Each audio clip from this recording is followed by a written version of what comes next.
Yeah, this is really weird. I'm glad I love you. You're glad we like each other, or else this would have just been so awkward. Thank you, Heather, It's for open. just providing our opener for the podcast. Exactly. This is really awkward. You're lucky I like you.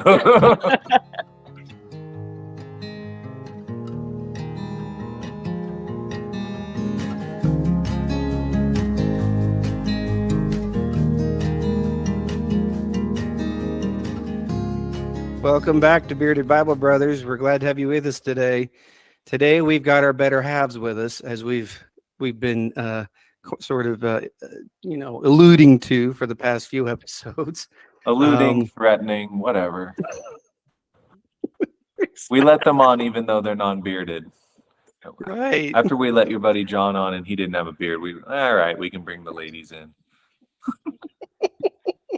No, they can be the pretty ones. They can be our pretty ones. Hey, what are you saying? You're pretty too. You're all pretty. It's Thank all. Aww. This is going to be a long hour. I'm just kidding. He's very tired, so you're gonna hear a lot of comedians. Wow, right out the gate. Right out the gate. Well, our audience already knows that from our comedic moments episode Mhm. that you call me out every time that I'm tired, and because I start quoting movies and comedians. Yep. So, Mhm. all right. Yep, we sure did. And we reminisced about when I came down and the hilarity that took place later in the evenings. Oh yeah.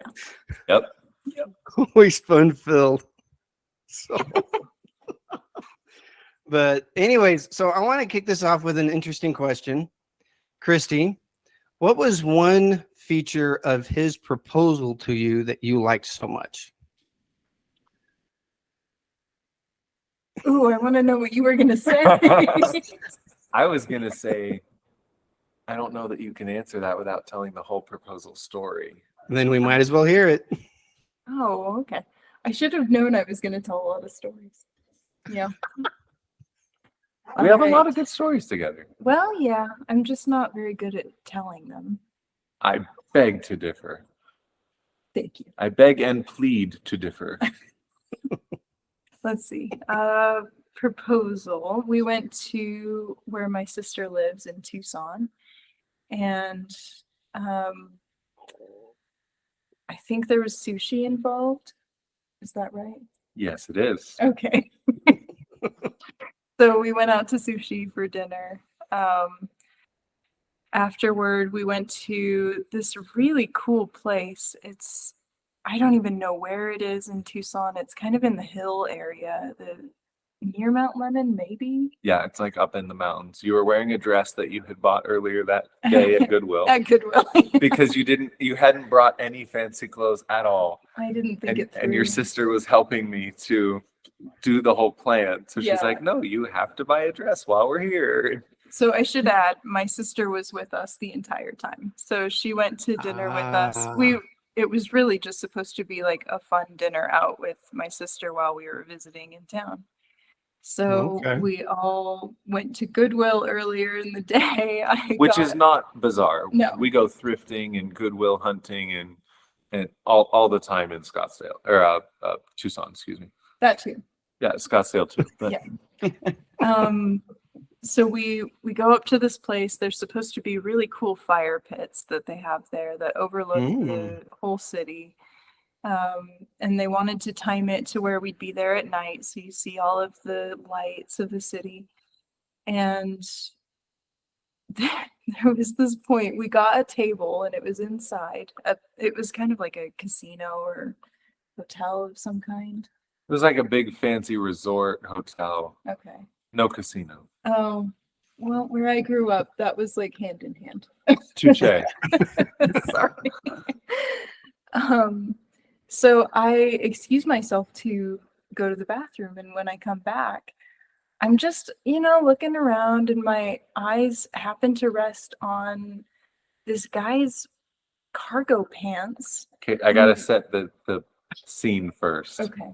So Elise and I are sitting at one of those high top tables, Uh-huh. and it's on a lower level here, but you enter at the upper level and they have big sweeping staircases on both sides. And then balconies and lookouts on either side. Now, I knew that I was going to propose, and so I invited her parents to be there. So so Christy, her sister, and I walk in, go down the stairs, and get one of the high top tables. Meanwhile, her parents are sitting up in one of the balconies to overlook the whole thing. When Christy goes off to the restroom, she goes this way, opposite the balcony. So when she's coming back, I noticed that her eyes, I guess I'm telling the story now. No, but you do a great job. Okay. See I what totally said? stole it. I apologize. No, don't worry about it. But I noticed that her eyes are not looking at her sister and I. They're looking up over our heads to where I know her parents are. And they are, no joke, they are holding comedic newspapers completely unfolded in front of them, like they're looking for, like it's a map and they're looking for where they are. Like in the old spy comic strips. Yes. You almost expect to see two little eye holes in each one. So I'm walking back and I see, first of all, my attention is attracted by these weird, ridiculous newspapers. weird newspapers. And then I see that the gentleman of the group has cargo pants just like my dad. I'm like, that's weird. I guess they sell that kind of pants to everybody, so it's just a weird coincidence. I didn't want her knowing that her parents were up there, so I call out to her at like an awkwardly long distance to try and draw her attention back down from up in the balcony. So she comes back, and her sister had warned us that she was on call for work the whole day. Yeah. And we had set it up that was going to be her exit moment. She's going to get a call from work. And she had the foresight to, I thought she was just going to pretend to get a phone call, answer it, and walk away. What she had actually worked out was that her mom up in the balcony was going to call her. So she had gone into her contacts and changed it from mom to work. Oh, wow. This is dedication. No, We're getting specific here. So work called, and she had intentionally left her phone sitting out on the table. And so we all see it and we go, oh, bummer. Yeah. And so Elise gets up, takes the call, goes up the stairs. And so Christy and I are left at the table and we're making the smallest of small talk, like, well, good thing we hadn't ordered dessert yet and all this kind of stuff, because I'm buying just a little bit of time to wait for Elise to get up the stairs and over around to where her parents are. And then Yes. I kind of want you to tell the rest of it at this point. Okay. So at that point, he starts to stand up and then I start to nervous sweat. Totally fair. No, I think I know where this is going. And he stands up and then has me stand because they are very tall chairs. They were tall chairs. Very tall. It would have been strange, but so he has me stand up. It would look like I was tying your shoe or It something. would. It would have been strange. He kneels down, asks. I of course say yes. You notice he was very sure I would say yes. Invite the family, all of that, but it was very. She had told me like 2 months prior, 6 months prior, her ring size, and then 2 months prior, just whenever you're ready, I'll say yes. So really, there was no doubt. Yeah. We could make it a big shindig with no risk at all. Right. For the sake of the listeners, I wanted to make it clear, like, There you go. he's being very forward with No, I'm not that courageous. Oh, yeah, you are. So I, of course, say yes. And then he turns me around and shows me up in the balcony. My parents are there. Like, you And guys. they've got the biggest smiles and they're waving. Are they waving My newspapers first at thought you? was, oh, those were my dad's pants. You weren't crazy. I wasn't crazy. So that was my favorite part, the cargo pants part, I guess. Yes. The cargo pants. I love it. But we had to tell the whole story because you asked what was your favorite part. And if This Phoebe is just true. said, my dad's cargo pants. That would have been super weird. It would have, yeah, that's true. Now I kind of Very. regret that we didn't do that, but that's okay. Well, there's always edits. Okay, yeah. We can try Here, for posterity. My dad's cargo pants. it. There you go. We could always do like that editing where they take, the Oh, end yeah. first. Like, so Yeah. what's, you answer the question. Well, my dad's cargo pants. Well, 5 minutes before. Yes. Oh, fun is had by all. That's fantastic. Okay, so I'm kind of going somewhere with these questions because one of the other questions I wanted to ask you, because I think when I was down there, I asked you this question. I can't remember, but first time you saw him, first time you saw this lumberjack of a man, what was the first thought that went through your head? Keep it clean. What? I'm just kidding. I'm just kidding. Okay, it is definitely like Wow, I didn't expect that, but okay. My first thought was, oh, so this is the guy that will sign my timesheets.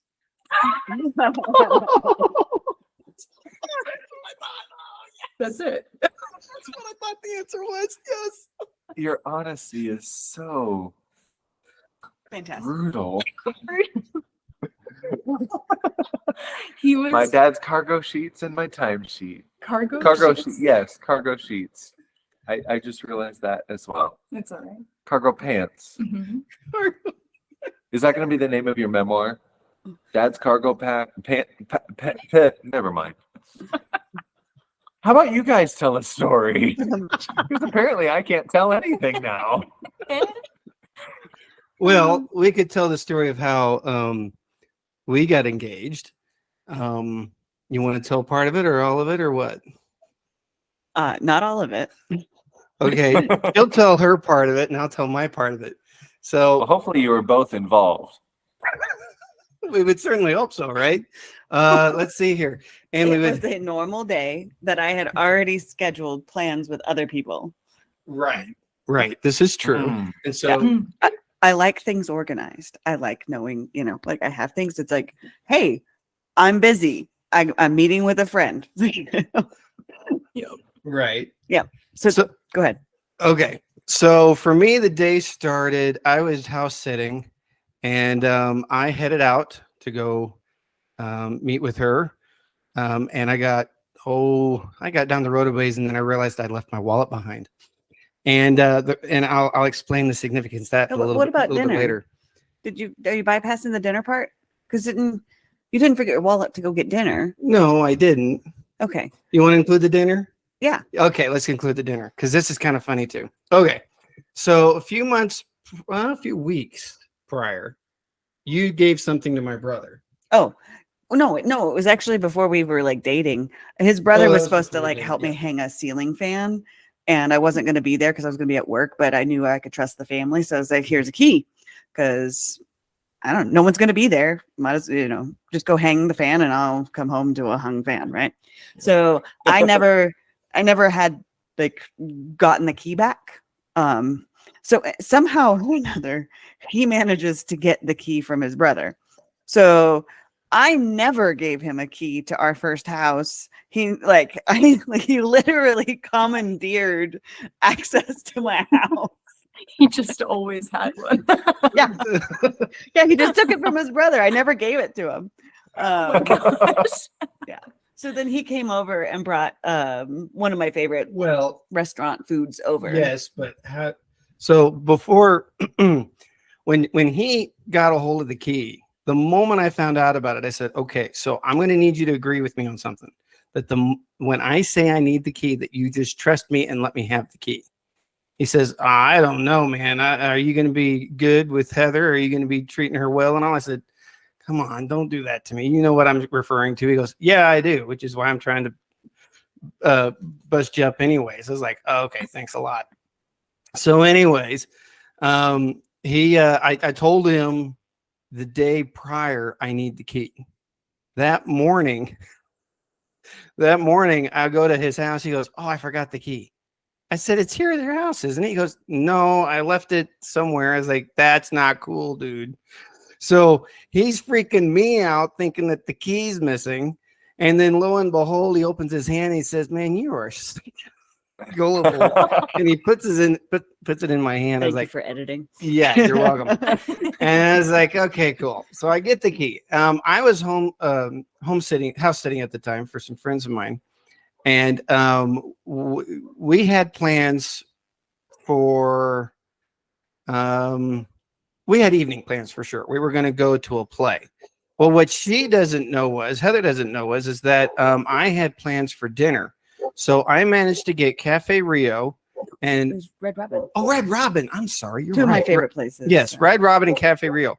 At the time. Right. My tastes have improved. True. I would agree to that. They have definitely improved. It was okay. But I managed to get into her house before she got home from work. I got everything set up on her table.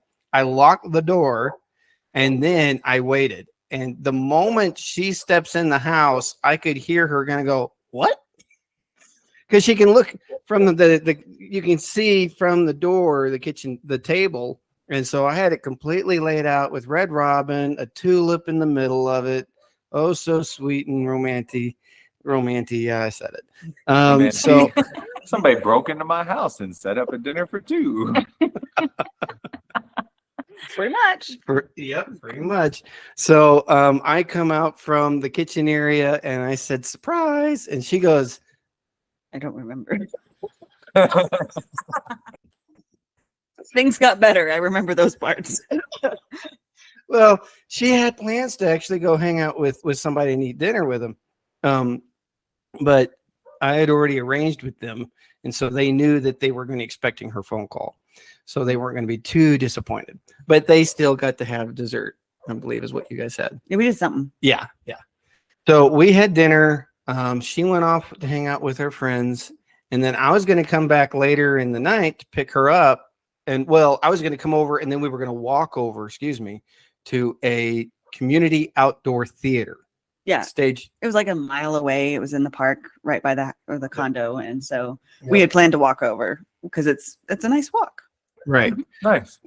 So earlier in the day, I'm running around and I also call up her best friend. And she was the last person and I kind of waited last minute.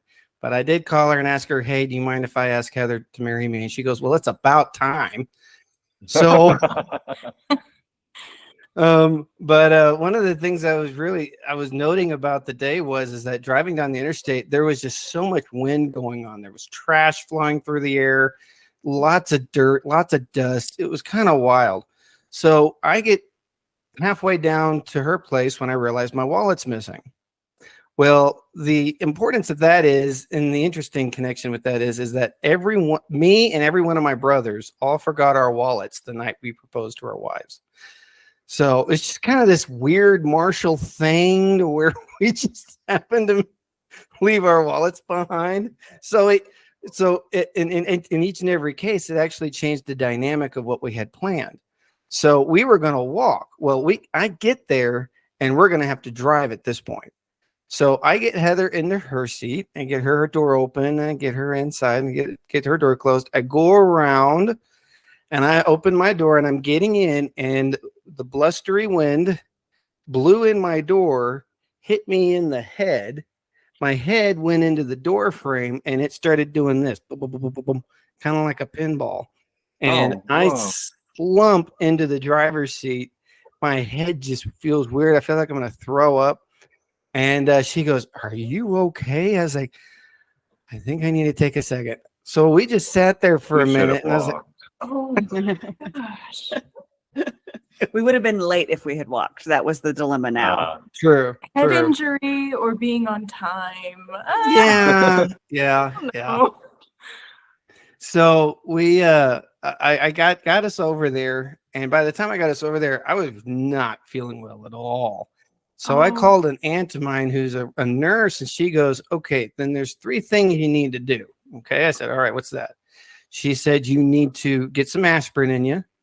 You need to drink some water, and you need to be still and just relax. I said, okay, got it. I did not tell her that we were at an outdoor theater with metal bleachers watching the stage show Nonsense, which is probably one of the funnest stage shows I've ever seen. And so He might be slightly biased because of this event, but it is still really good. it is good. But the part was is that I'm sitting there on the metal bleachers laughing my butt off while at the same time going, my head hurts every time I laugh. But the part that really made it durable was that I had my hand in my pocket fiddling with a little box. So we get done with the play. Oh, well, no, you tracked, I'm sorry. You tracked down someone to give you, and like, he doesn't even drink soda. And all they have is a soda. So he's drinking a soda instead of water. Somebody had some aspirin in their car, you know, and they ran to go find it. You know, it was one of those things. And we only got to watch half the show because the storm blew in and stopped the show. That's right. Oh my So he did get a little reprieve because it was only half. And then we headed back to my house. Right. Now we had set up, even when we were dating, a curfew, so to speak. And so it was, sometimes have differing opinions on it, but I'm pretty sure it was going to be 10 o'clock. I think we usually 10, between 10 and 10:30 was Yeah. like the cutoff. Right. And so I get us to the car by 10:15, I think I remember, get us over to the apartment, the condo, and she sits, now I have this whole thing planned, right? But she sits down in her nice little comfy pleather chair. It was a really nice chair. I would agree. You know, it was my first house. I owned it. And it was like the only piece of furniture I really bought that was like legitimate was this one comfy chair. No, so it was my favorite chair. Oh yeah. So she sits down in the chair. Now I was sitting on the couch and I managed to slip that little box down into the mattress. The cushions. I said mattress. Yeah, cushions. Cushions. And so For small mattresses that you sit on, it works. well, these were extra large cushions. So See, there you go. Yeah. Size cushions. but I had planned, okay, so she is the first woman I've ever danced with. And had it not been for my mother at our wedding, she would have been the only person I've ever danced with. But that's okay. It was a good dance with my mother, and it was a good dance with my wife too. So I had planned, all right, I'm going to get her up. I'm going to dance with her. I'm going to pretend like my shoelace is undone, and then I'm going to have to bend down, tie it. I'm going to just be so smooth, right? I'm going to reach right into that cushion, pull out the box, and pop goes the question. Well, Please tell me that you didn't keel over because you had a concussion. No. No, I did not. But if there's one thing that I had heard many men, unfortunately, and I'm going to say it was unfortunate to hear this from a lot of men, was that they thought that they would have had to been out of their minds to propose. Well, I technically was out of my mind, and yet I was still very intent on going through with it. So since she wasn't getting up and dancing with me, I decided, okay, well, I'll just sit down. Yeah, in my head, it was just, you know, clock's ticking. Yeah, night's over. Yeah, I'm just gonna sit here. She was done. Yep. She Were was you done. dancing by yourself? No, I just said no. I should have done that, actually. That would have You been should. funny. But I did something I thought was even funnier. I sat down on her lap.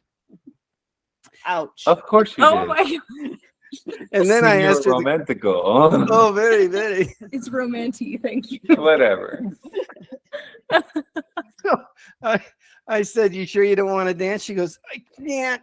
I can't feel my legs. That's right. So I'm sitting there and I'm just thinking about it and I'm going, you know what? I might as well just do it. So I get down, I said, I actually said out loud, well, I might as well just do this.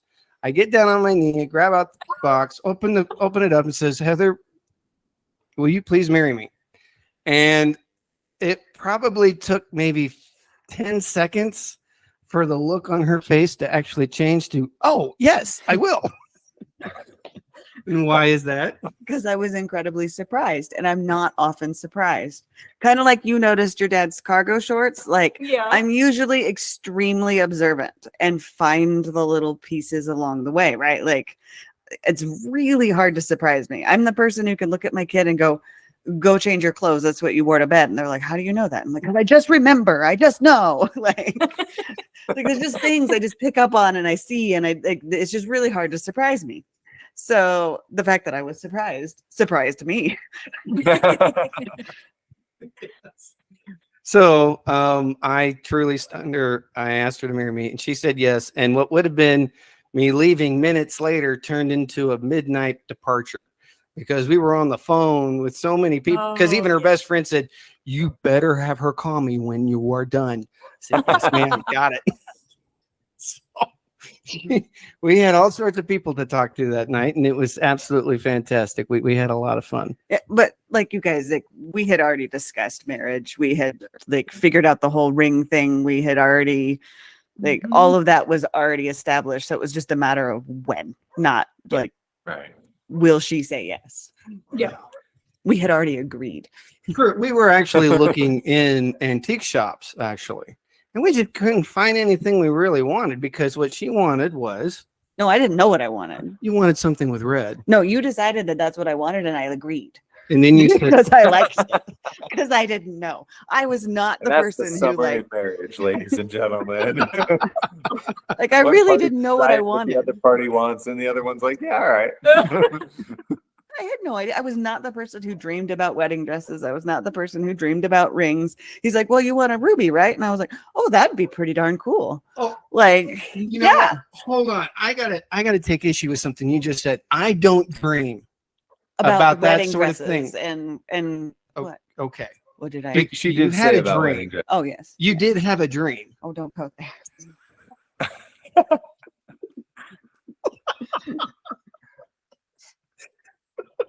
That's We- too far back in history. Yeah, we have a fascinating story with that, but we'll move on. So I have a question. Was the desire for it to be a ruby, is there any connection between that and the Lady in Red story? I know. I thought of that Yes. too. I wondered. I mean, Yes, from his okay, side, yes, so but you red is don't- just my favorite color. It is. Oh, It is her You favorite don't color. have to tell the whole story. I'm perfectly happy to leave it for our listeners as you have to buy Josiah's book for like $1 on Amazon in order You know to what? find out the Lady in Red story. I'll put it this way. Well, I don't know. I'll put it this way. So she said my dad's cargo pants. I will say Heather's outfit. That'll work. There we Okay. go. Okay. Yeah. All Heather's right. camping outfit. That'll be more descriptive. Yeah. There you Heather's go. camping outfit. That was actually it. The book Still- sales are a surge. Yeah. It's gonna go up to 15. Oh, they're gonna love it. They're gonna- Right. So how long have you guys been married now? We just hit 8 years a couple months ago.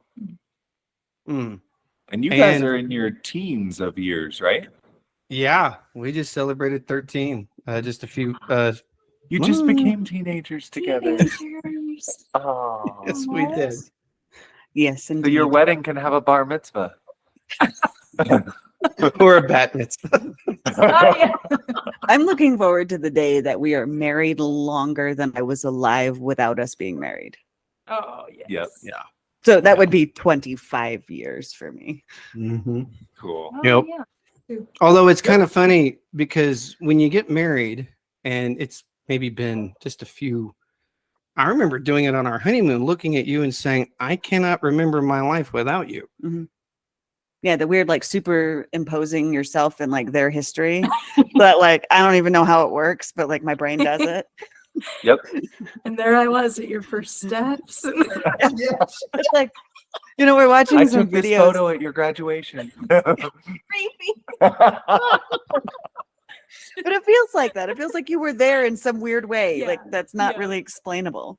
Yeah. This is true. This is very true. And we've had some fascinating ideas about things that's happened over time. But I was wondering, what was the first thing you guys learned about marriage that you guys, the first thing you guys learned about marriage? What was the first real lesson you guys had to come to? Okay, I when need guys you to got married? clarify the question because I think everybody learns a lot about marriage from watching their parents and stuff. No, So do you mean on after the you got job married. training? Yeah. I'm meaning on the job. After you guys have the wedding ceremony and everything, what was the first real lesson you guys learned? That's a good question Mm-hmm. that you should answer first. Oh, were we the I'm so eloquent. Let's see. Dad's The- cargo pants. Dad's cargo. Cargo pants. Yeah, that's my answer the whole time. Cargo pants. I know what I'm entitling this episode. Cargo Right? pants and other thoughts. Yeah, and other miscellaneous marital There we thoughts. go. Thoughts on marriage. Cargo And pants like- and marriage. Yes. In 3 weeks, no joke, in 3 weeks, we're gonna be driving somewhere and she's gonna be riding shotgun and giving me directions. And I'm gonna ask, is it left or right up here? And she's just gonna look at me and say, pants. What? Just to make me laugh. Oh, okay. Yeah, I could do that. I thought it was don't be a lasagna. Don't be lasagna. That's classic. Yes. Oh man, Doctor Who fans out there. I was gonna make a Doctor Who reference with Clara going into the timeline and being with all of the doctors at all points of the history, but I decided not to. Oh, I don't remember that one. Okay, anyway. But remind me to tell you a story about God using Doctor Who as an example in my life, because that was fun. But It was awesome. let's get back to the subject at hand. Which one was that again? So you remember the time we were walking home from the grocery store? Ooh. Oh, yes. should I not bring No, this is, yeah, go ahead. It was our first real fight. Big fight. Oh, And we didn't yeah. really fight. It was, we would have minor tiffs, Yeah. but we were both so codependent that we made sure we never fought. Well, and when we would fight, we would simmer, kind of. You don't Yes. really, if you walk in the room, it's tense, but you don't hear anything. And it's a simmering kind of fight. So we were, of course, walking home in silence because we're both simmering. And we get home. It was a short walk from the grocery store to our apartment. And we get home, and Matt is just beside himself. And I don't really understand what's going on, but I feel like the Lord gave me just this one simple idea. He's afraid that you're going to leave. And so I was sitting there on the couch, and I look at him and I said, you know, I'm never going to leave, right? And that was the thing that I think really helped us both was, you know, leaving is never on the table. I'm not going to take off. I expect you'll never take off either. And that was a huge thing for us. It turned out to be really big. Yeah, absolutely. Ditto. Okay. Yep. We had some interesting things happen when we were walking. I remember it wasn't quite a life lesson, but we were walking to a what do you call those things before a football game? A pregame. Oh, Tailgate. okay, pregame tailgate. Yeah. And we were. Let's see. I actually recall we were on the south side of the road, walking east up to the pregame area, and we were talking about kids' names. It was about roughly 3:45 in the afternoon, and it was for a Utah. It was I a youth love game. the amount of unnecessary specificity with which you tell stories. Not just this one. Hey, so no. Can you tell us? I've had the to put up with barometric this pressure for and the wind speed? 13 years. The unnecessary. It's like, no, those details don't matter. They don't matter. You can skip ahead. They don't matter. But no, I know them all. But it's kind of fun because it's like a cliffhanger. Like, Yeah. it's South Side. Is that going to be relevant somehow? You know that's Okay. what No, you mean. matters not. No, I don't. No. Do I?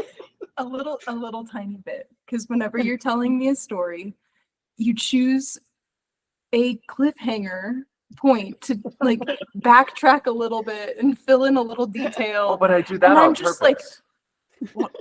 and then what happened? Or I'll take a bizarrely long drink of water right in the Oh. middle. No, that's intentional. But it's not just like random details. Like I'm gonna name my ulcers after you.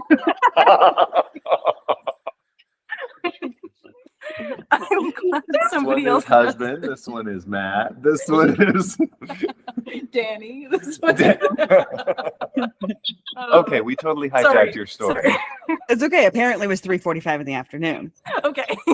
Walking eastbound on the southern side of the road.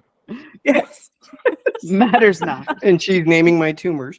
Oh, yeah. So anyways, Tumors. Oh, no. Ulcers. she's Ulcers. got ulcers. I'll get tumors. What? I don't know. It's late and we're being slap happy. So, anyways, we were walking along. We were talking about kids' names, and Heather mentioned a name that she always wanted to name a daughter. Oh no! So the backstory is in Utah. There's a lot of genealogy, which I actually had to do in school. And when I did that, I found out that like my second great grandmother, her name was Carly, Karlie, and I just went, I like that. I'm gonna file that one away. That's a good name, right? Mhm. And then we're walking up, and I was like, hey, so like I have this random piece of information to share with you. It's what I'm thinking. It's a random piece of information. By the way, I've always liked the name Carly, and instantly I was Carly Elizabeth. And I went, oh, okay. No children were on the table at this point. None. But we it was a good conversation because it was a name that I always thought for a daughter, but it just sounded with Carly, it just sounded very prestigious, very, social, had good social standings, so to speak. But we had some interesting events happen when we were walking. As a matter of fact, I remember we held hands for the first time walking to a Navajo opera symphony. And it was, that was the first time we held hands. That was also on the University of Utah campus. Sorry, we didn't actually live on campus, so this is kind of ironic, right? Like these stories keep happening there. But we both were students at the U at one time, not actually together. Nope, you were before me. But let's see, what was our first big lesson? I learned how to wake him up from sleepwalking. Oh, what? I Okay. assume It's you like- don't do it gently and right in front of him because that sounds like it could turn violent. No, This no, was- he's pretty Yeah. not coordinated when he's sleepwalking. Oh, Like I don't think most people are. it was pretty entertaining. It got to the point where I didn't even know what to do because like this wasn't working. And like it was like wake up, Slapping my face. No, well, there was not this much here. Okay. But our listening audience, our audience also knows about the stories of him reciting scripture in Klingon, and yes. Yeah. stuff like this. So he's This a is him heavy sleeper physically no up. matter what. Yes, this is him upright, walking around, trying to take a shower, not successfully. Okay. Like, what do I you love do you, when someone is Josiah. asleep in the shower? You too, buddy. How do you wake someone up? So the one thing that came to my mind was cold water. I'm like, he's already in the tub. Like, Yeah. at least it won't be a mess, right? It's So like true. I go to the kitchen, I get a cup, the biggest cup I have, which was tiny. I don't know why I didn't have a big cup, but like a small little like 8-ounce cup of cold water. I go and I like dump it over the shower curtain so that he doesn't see me coming, and finally he wakes up. Oh my gosh. I remember it. I actually remember waking up because I actually made a note of this. I made a note of this, already, me and my specificity. So I made a note to remember that. You made a mental note the moment you became conscious. No. Later that Oh. day. Later. Yeah. Like you woke up going, I feel a disturbance in the force. Oh my God. Does that count as a movie reference? No. Yes. I'm trying yes. to keep track for the listening audience. I got you for basic food groups. Okay, so I So you made a mental remember, note. I made a mental note that I was walking down a hallway, and I want to say it was at work because at that time I was finishing up my hospitality career at a hotel nearby, and I thought I was walking down that hallway, and then I remember just stopping and staring at the wall for some strange reason. I'm staring at the wallpaper But then the next thing I knew, my eyes open and I'm looking at the wall of the shower, screaming out. Yeah, he In did. Klingon. So it was, that was actually that was actually a big lesson to learn, because you not only just this. Well, I remember one time I got up out of you told me the next morning that I got out of bed, started putting on my clothes, walked out of our room, came back in, and you said, "What's going on?" Do you remember that? Oh, the things you have done in the middle of the night. Like, we need 7 episodes. And the worst part though is I'm usually tired. So it's like in the morning, like, you did something. What do you mean you did something? Like, you did. Because I'm so tired. Like, committing it to memory is hard. But I want to see a spoof of that scary movie. What is that? Which one? The one where it's basically shot from security cameras. Oh, I don't remember it. But anyway, I just want a movie of Josiah sleepwalking and security camera footage. His antics. Well, you guys already know that I'll talk. We actually had a conversation one night, you told me. oh, we've had several. Okay. We've had more than one. Yeah, sometimes I'm like, are you actually awake? And you kind of like fumble with that question. I do? Yeah, like, Okay. well, yeah. And I'm like, okay, That's you're when the spinning asleep. top starts to wobble. I remember realizing, though, the moment that I had passed that on to Carly. Oh, yeah. Yeah. She definitely has some sleep, talk, walk tendencies. The first moment I realized that she was maybe, a month old. And you look at a month. Well, when she was a month old, she looked like she was actually 6 months old. She was a big girl, but she would laugh in her sleep. And it was the cutest things. And it was just so cute. We got it on video too, but it was just that moment of realizing, okay, so we definitely established that. But if there was, oh boy, I remember us when we were soon after we got married, we started going through our movies together. We started with the A's, we're going to go to the Z's. We never had that happen. But if there was one thing that we learned a lot about each other about, was through Star Wars Legos. Oh yeah, we played a lot of Star Wars Lego video game on the Wii. Yeah. Just because I didn't even like Star Wars, but Star Wars Lego was fun. It was. And I actually remember one night, it was incredibly memorable. We actually made homemade cheese bread, and we just sat and played video games. But what I appreciate, the lessons, the way that God really used that was just to help both of us learn how each of us operate, how we think, how we can or cannot communicate. And so, because when you're doing it on the Wii, you kind of have to stay in screen. You can't, they don't split, and you can't go one way or the other. You actually have to say, no, get your butt over here so I can actually get these studs. So it's working together. It's working together. Absolutely. So that was definitely one thing God used to communicate to us. But I was wondering, since you mentioned it, I got to ask Christy, how did God use Doctor Who for you? Oh, yeah. Okay. So this doesn't pertain to our relationship necessarily, does it? No. Oh, it's just a fun story. Okay. Yeah, like he uses anything at all. Right. Even Doctor Who. So Matt had passed along this really very good but very difficult sermon from a Ugandan pastor.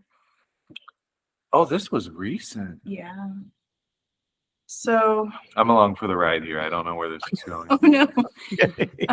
It revealed an aspect of God's character that I had not yet come to terms with. And it felt kind of like God was this cold, distant being again. Like I hadn't felt this way in a decade. And this was only a few months ago that I was going through this, and I was kind of coming to terms with, I feel like I don't know you anymore, and I have been so close to you. I've lost all of that now, and what kind of ground have I lost here? And so we were just kind of going through the motions. One night we decided to watch Doctor Who, and I had been dragging my feet on watching the 12th Doctor, I think, because he's the old man. And we both really liked Doctors 10 and 11. Yeah, and it just kind of, it was a change that I didn't like at the time, and I never enjoyed, but Matt had been watching him and said, no, this is good, trust me, he's Scottish, he's funny. He has a very dry sense of humor, and he says hilarious things with a completely deadpan straight face. Yeah. Such as a lasagna. Was he the one that came up with the lasagna one? Yes. Don't be lasagna. And he's right. It is very good. I appreciate that a lot. But we were watching one episode that I think it was the first of Dr. 12. And we finished the episode, and spoilers, we get to the end where the main companion has just been with Doctor number 12, and he, I don't know, went off or something. And then she gets a phone call through the TARDIS from Doctor 11. And he's basically telling her, it's still me. I'm still him. Just be gracious with him. And God taps me on the shoulder after that, and he's like, see, it's still me. Yeah. It's just a different part of my character you didn't know, but I've always been there, and I'm still here. And that was weird that he chose to use pop culture references, but I guess it's not really weird. Not really. He did it when he was walking the planet, so he used pop culture all the time. Yeah. Very cool. So I'm curious. We've had lessons we've learned, and I'm sure we could talk about many lessons that we've learned. But I was curious about how Adonai has made your marriage possible. What have you guys seen Adonai do in your lives that's really just made your marriage work? It's made our marriage work. I can't necessarily put my finger on a specific event for this. No, no. Just the process of coming to terms with the reality that I have to get all of my worth, my value, and my identity from him, fill my cup, as it were, from what he thinks of me. Then I can pour into Christy and Danny and others, and then hope, but not need them to do the same for me. Right. I want my wife to think well of me. I don't need her to think well of me. I'd love for our relationship to be sunshine, roses, and rainbows, but I don't need that 100% of the time in order to be okay. I'm okay because the King of the universe, who literally hung the sun, moon, and stars for me, for us, he thinks I'm to die for. So if I enter our relationship from that perspective, all interactions will go better. What are your thoughts, Christy? Yeah, top that. Just kidding. I'm Well, kidding. It's the competitive nature of things. She doesn't play Monopoly with me anymore.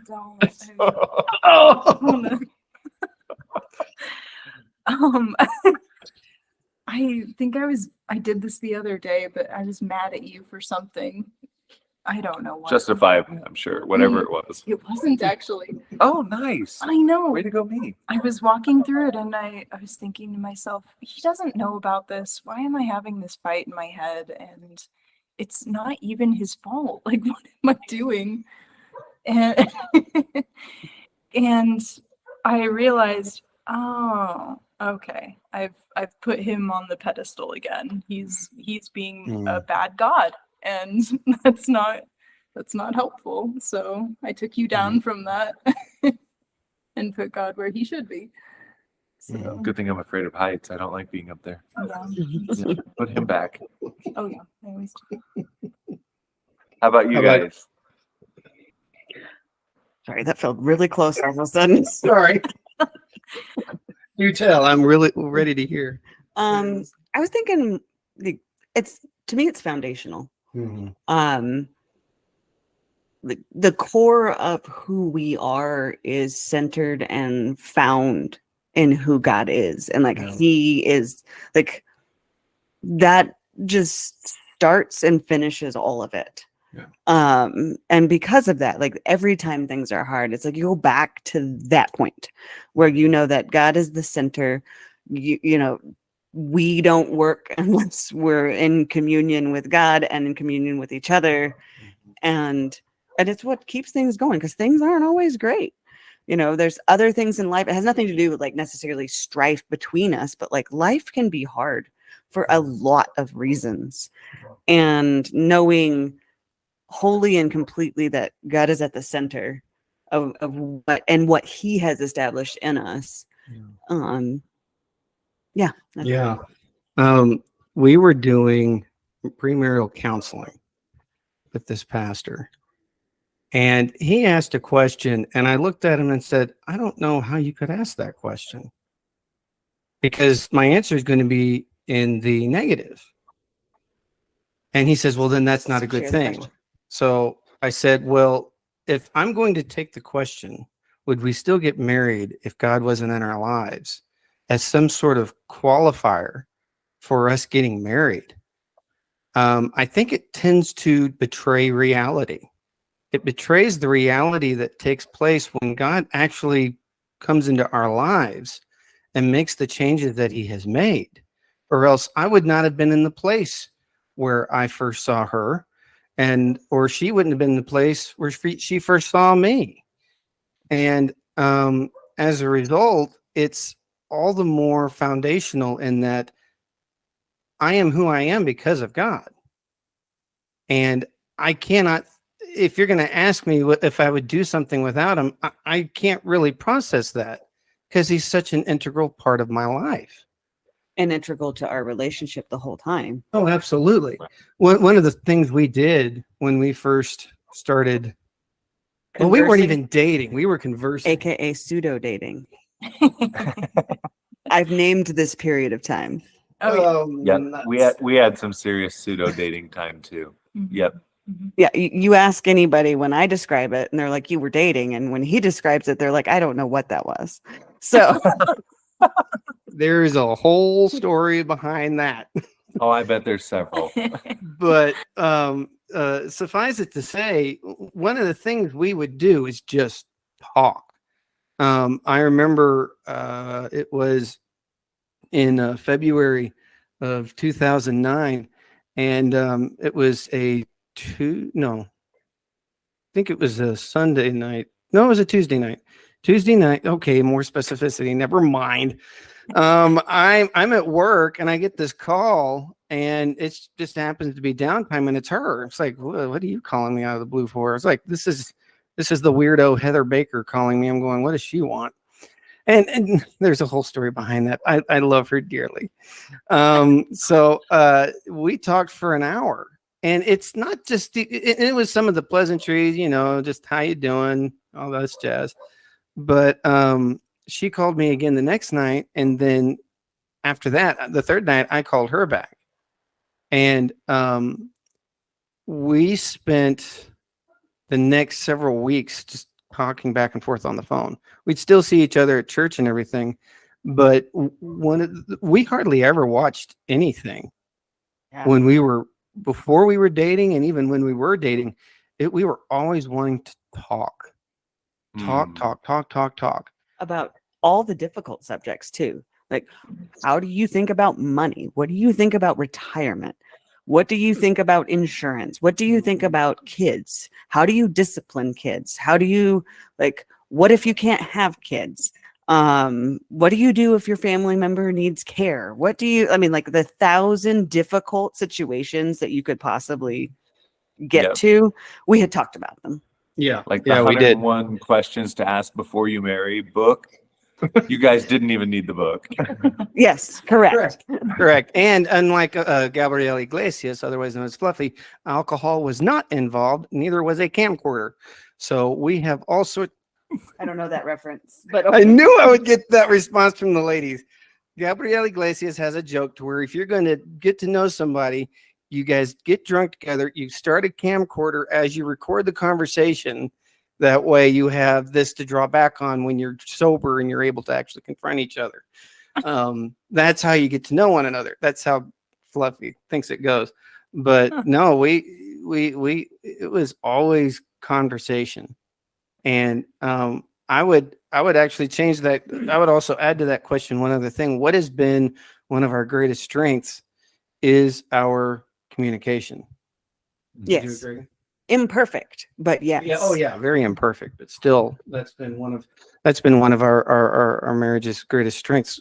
What is one of your marriage's greatest strengths?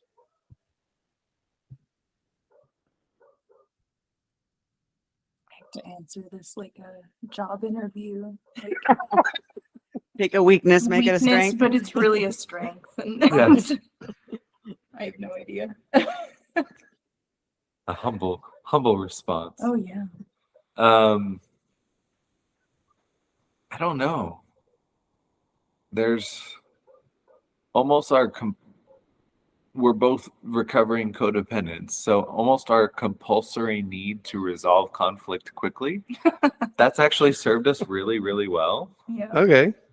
And it's forced us to, like you say, converse about it, be intentional with how we converse about it. We both wear our feelings on our sleeves on a fairly regular basis. And so when we're not careful with our words and we say things flippantly or unintentionally or intentionally sharp, it gets it escalates. It not to the point where we're like screaming and yelling at each other, but you can just see on the other person's face that it had that impact. Mm-hmm. And sometimes the fleshly desire is like, yeah, I got her back or whatever. But then there's other times where I was truly just asking for clarification on something. I see all over your face that it landed wrong. So please don't answer that yet. Help me understand what it was that I just said that elicited that response, because that's not at all what I was meaning. So, yeah, codependency has served us well. No, it hasn't. Okay. And then allowing Jesus into it and to use the micro expression reading skills and the yeah. He redeemed it. That's what I'll say. There we go. Okay. That's a great answer. So I've got a question. You got it. Oh. I've got a question. Oh. What is something that you admire about your spouse and like how they operate, like character, like a character trait? Organization. Don't even have to think about it. Yours? I don't have any. Piling is what. Hey, a pile is an organized stack. Mm-hmm. And if it goes into a drawer or a cabinet or somewhere, it is literally out of sight, out of mind, and it won't get done or paid or taken care of or whatever it needed to happen. I'm just saying. Yeah. So anyway, her organization. We're at the point, so we've moved 4 or 5 times in the last year for a variety of circumstances, but I just let her go to town on it, especially now that we have a kid. I'll take care of Danny. You put in your headphones. You organize. My only requirement is that I get a tour afterward because I need to know where things are. Oh gosh. Yeah. Oh. I'm good at the tour. You are. I do pretty well. Yep. Okay. Gosh, what? Okay, this is gonna sound really cheesy, but like I'm actually having a hard time narrowing it down. Oh, No, I know. I love you. Okay. I So love- romantic. I know, very romantic. Gosh. I Honestly, enough said. Oh. I'm just kidding. I'm just kidding. I really can't narrow it down. I'm sorry. Okay, I'll I go. don't know. That way you can have a moment. Yeah. Yeah, please. No. Yeah, and same in question all- to you guys. Yes. In all seriousness, the thing I admire in him the most is his ability to genuinely and completely apologize. Like his ability to recognize when something didn't go well, stop, say I'm sorry, and like really rectify the situation. And that I never witnessed that growing up, or like that wasn't like saying I'm sorry, like was not like even in the vocabulary of my family, right? It wasn't, I mean, you know, you bump into something or whatever, you're like, I'm sorry, but like genuine, like I hurt your feelings, apologies didn't exist. So the fact that he models it so well and with such great character, it's like, I don't know, like if I have that moment where we get frustrated and we need that, you know, couple minutes apart, I don't know, maybe I have to work, maybe I have to go do something, you know, pick up a kid, whatever it might be. And you just kind of have to put it on hold, right? Like whatever it is just on hold. And then you get back and like the first thing he'll do if there was any part of it that was on him, it's like, I'm really sorry I did that or said that. And it's like clockwork.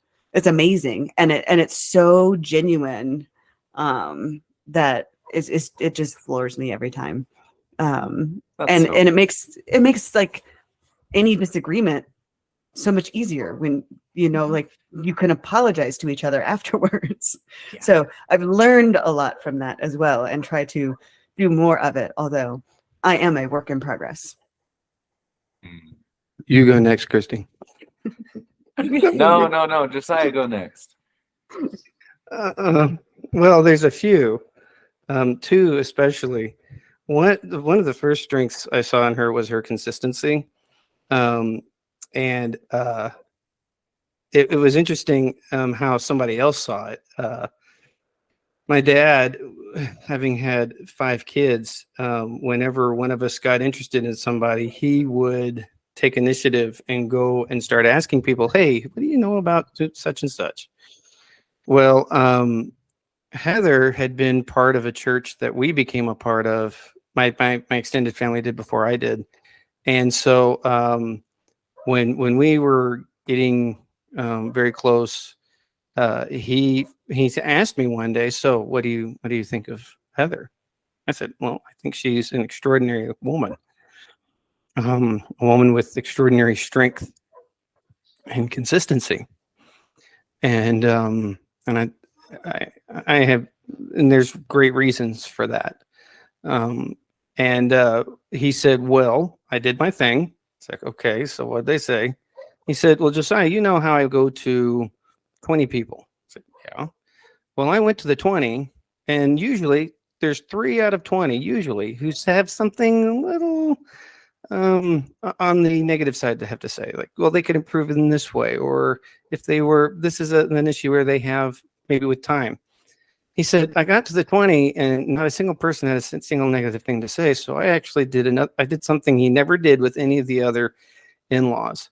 He went to 25. Then he went to 50.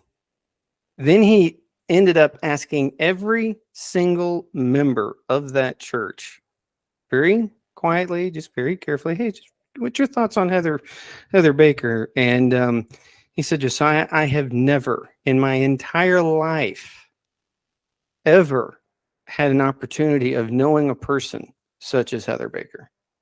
Wow. Not a single negative thing was said about her. And her strength of consistency has been grounding for me because of just some of my own weaknesses. But another great strength of her is her empathy. And that was one of the first things I fell in love with her over. Because I'm going to be honest, for this clarity, I did not trust women. And that is not to be a slam on Christy at all whatsoever, or any specific woman. It was the fact that I had had a lot of bad experiences, and I had a hard time trusting women. And we were not on a date. We went to see her best friend. You even said it. I know. You're right. I didn't know what was coming next. It was not a date. But we went and heard her best friend, who was a missionary, give a talk at a church up north. And we come back and we had met in a parking lot for a public transit train. And so we get back, it's what, maybe 11 o'clock ish. It was late. Yeah. It was late because it was far enough away that driving time took quite a while too. Yeah. Yeah. So we get back and we're still sitting in the car, and then we're still sitting in the car. We're still sitting in the car Talking. And and just any number of stuff. We were just talking about her best friend and everything. And our conversation accidentally got interrupted by what we called I think it's funny. A guy showed up.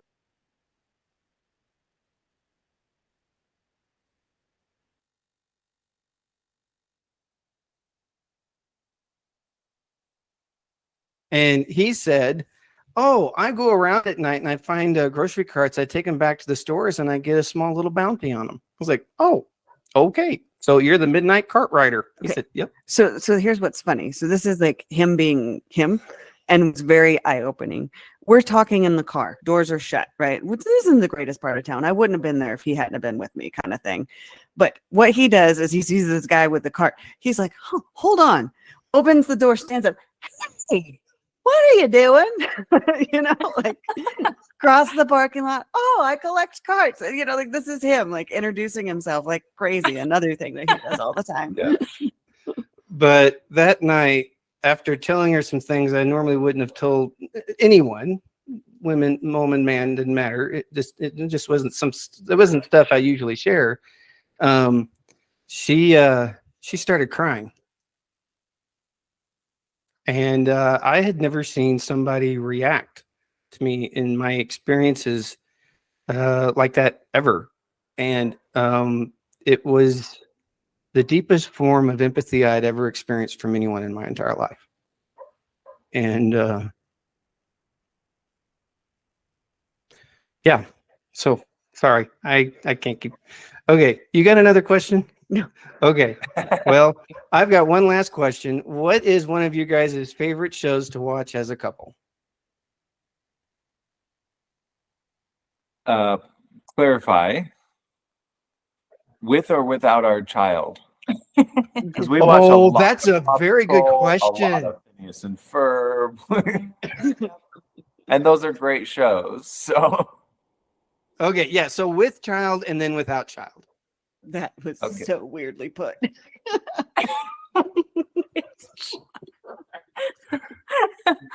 yes. I think with Danny around, I think we all enjoy either Bluey or Phineas and Ferb the most. Yeah, those are the two go-tos. Yeah. Sorry, what's the second one you saying? Phineas and Ferb. Phineas and Ferb. I don't know that one. Okay, cool. All right. It's fun. It's a fun one. It's Yeah. a Disney Okay. one. Yeah. They All have a right. pet platypus that's teal. Enough said. Oh, that. Okay, so that's what it is. I was at Craters of the Moon National Monument, and the girl behind the counter says, "You know what? Your shirt makes me think of Phineas and Ferb." I said, "Well, what does that mean?"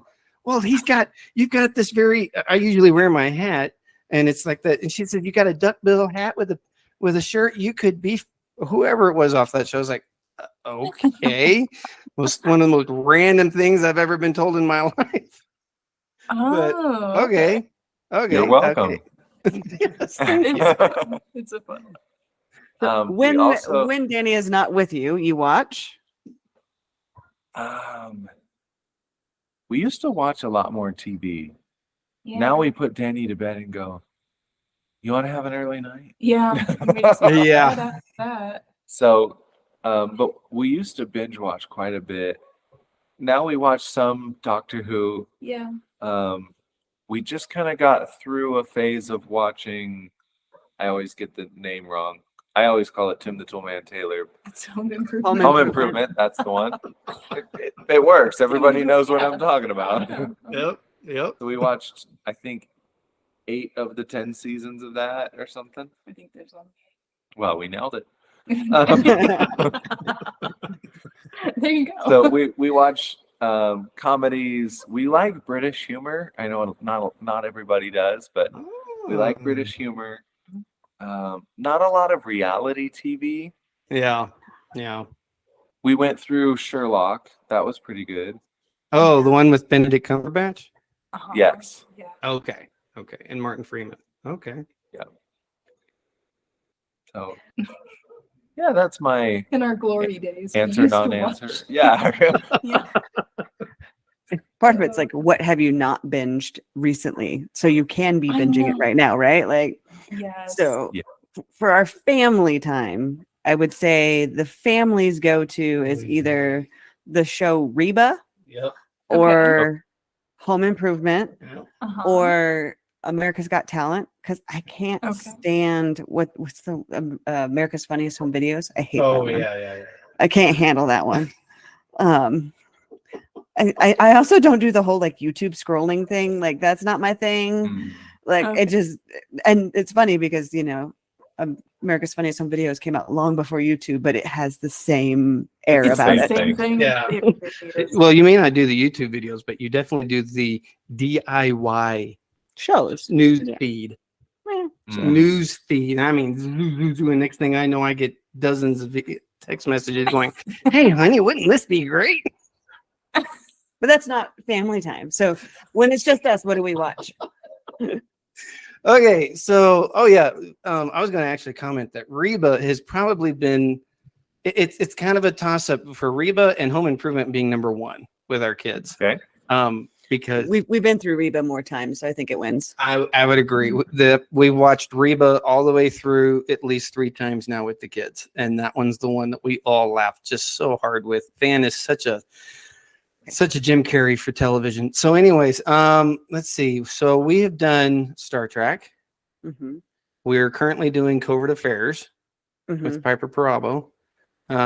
She is a big how should I put it? Kind of a CIA secret agent sort of nut.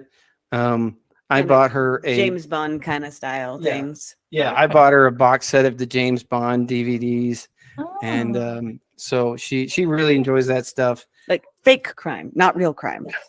My Sure. Right. my day life deals with real crime. My nightlife is fake crime. Fake crime. Did you ever watch Person of Interest? Yes, but it's been a while. I am terrible. Here's what you need to know about me. I don't recall squat from videos, movies, anything. Like I watch them and it goes into the part of the brain that says, forget, delete it, end of night. Like it is like the Oh. recycle bin of my mind. Like Yeah. it cleanses and purges. So, I mean, I remember it when I start watching it again, but I Oh, do not sure. have like recall memory of like anything video for the most. There's a handful of exceptions. Yeah. But Sure. That's true. You did remember when I'd forgotten that we had seen all of the recent Night Court show, the new one. only because I read the description of the last one. But I remember that. Yeah, but I will I will not get specific. We're driving away from a theater after watching a movie, and it had been the 5-minute marker. Her memory's been reset. It's back to 51st dates for us. And she looks at me and goes, "That was funny." I said, "What was funny?" "Release the baby." I was like, "What?" And then she said, "I don't want to lose my protective layer." I'm going, "Okay, you're quoting Cruise that we just saw." She goes, "I know, right?" And then next thing I know, she says, "Oh, we don't eat that." No. The question is, what is a pet? And the boy says, well, a pet is an animal you don't eat. And the response from the family was, oh, we call those children. Like that. Right. That's fine. I forgot about that.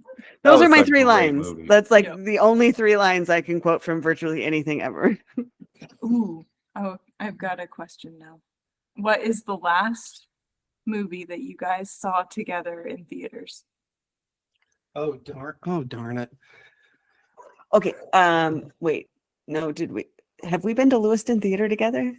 Yeah, actually we were. Although I will tell you a short story in a minute about an experience we had watching a movie together with her and her roommates, her former roommates at a movie. So yes, we were in Lewiston Theater. We've seen We saw oh good grief. What's that guy? He's got the minions.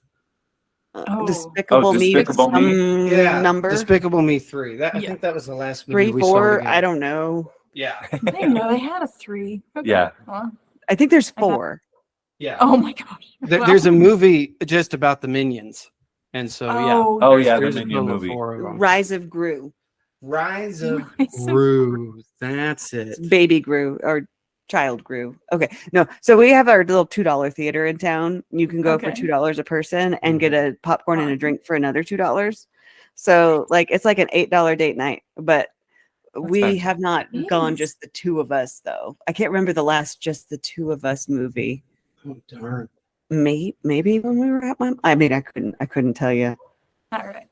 What about you guys? We involve the kids so much in that it's Sure. that's just a part of our lives that just kind of fades. Yeah. And your it really kids being comes. a little bit older than Danny is, and by Yeah. a little bit I mean Oh, Sure. 5-ish years. Yeah. Yeah.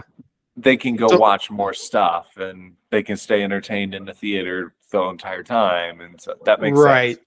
Right. Like when Joel was a baby, I'd sit there and watch Band of Brothers, and he's playing with his Legos, completely oblivious to the whole thing. But yeah, these days, no. Yeah. What was the last movie you guys saw in theaters? Was it? What is that called? Is it in City? No. Was Nefarious the most recent Nefarious. one? Yeah. Okay. Nefarious. It was Okay. are you familiar? No. It was a Christian movie about a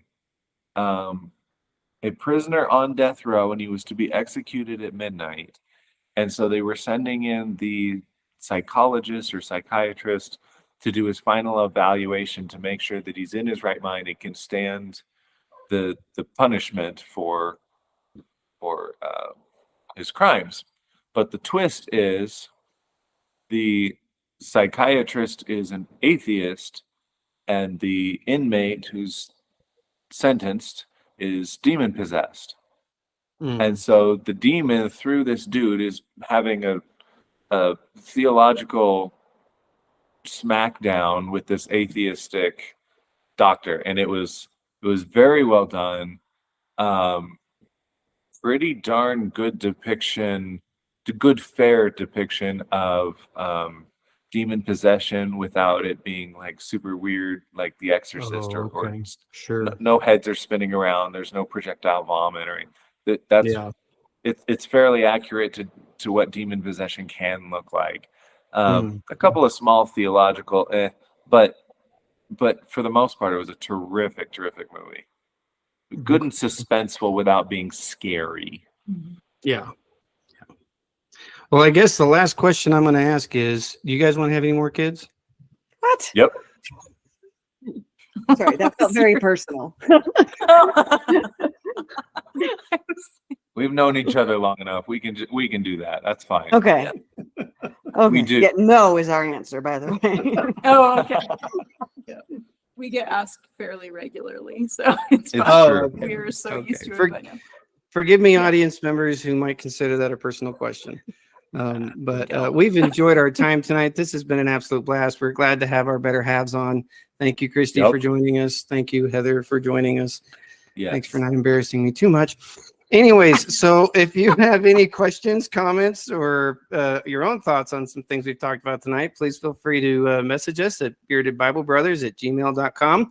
And before I say goodnight, I want to make sure we credit the person for the name of our podcast. Who? You Me? and Christy. What? We wouldn't have had this idea unless that you guys Oh. both.